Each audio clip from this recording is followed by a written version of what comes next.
FYI, even though the pens on the box state that it is a permanent pen, it's not permanent in the sense of like a Sharpie, because on slick surfaces such as glass or glossy paper, it will bead up and you're able to still smear it. I have noticed that the permanency tends to be accurate for porous surfaces such as paper and cloth-like material. So word to the wise, be cautioned.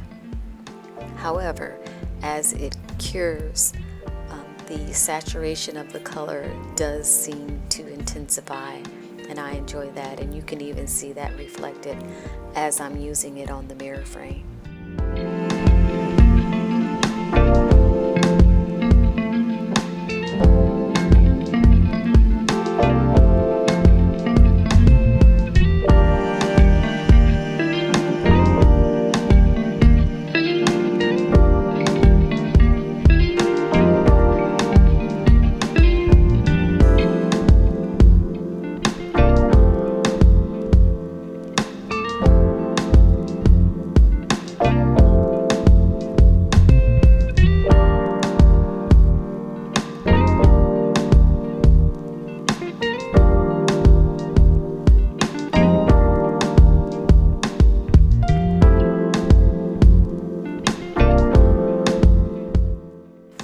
I had this fabric left over from a previous project, so I figured it was enough for me to cut in strips and kind of scrunch it up and apply it to the outer part of the wreath.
Yum, yum, yum.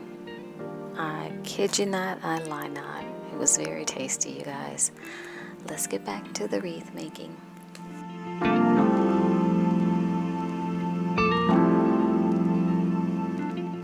Warning to the wise, if you can, wear gloves. I tore my little fingers up. They were tattered. So anyways, if you can, wear gloves. If you're not being a crafter, I do understand, but make sure you give them some love afterwards.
referring to when I said that I placed the holes on the mirror frame at north, south, east, west, where you see the white beads strung at and wrapped around the outer wreath.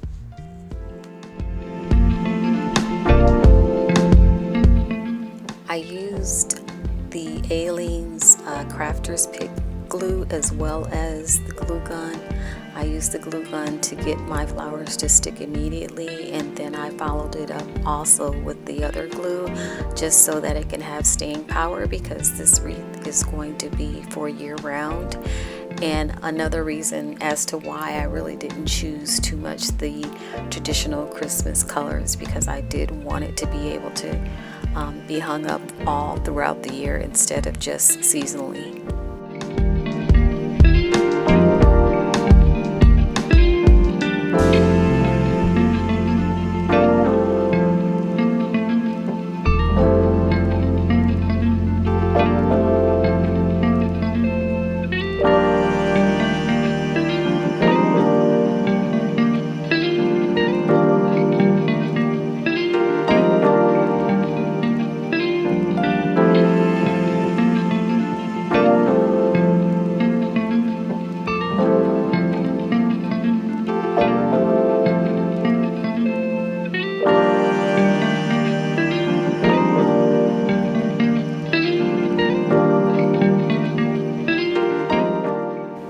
And here we have it, you guys. I hope you enjoyed this DIY video of me making a floating center wreath, and I hope it has inspired others to do their very own. Also, I would like to ask you guys, stay safe, stay healthy, and have a made-up mind to stay blessed. Bye-bye.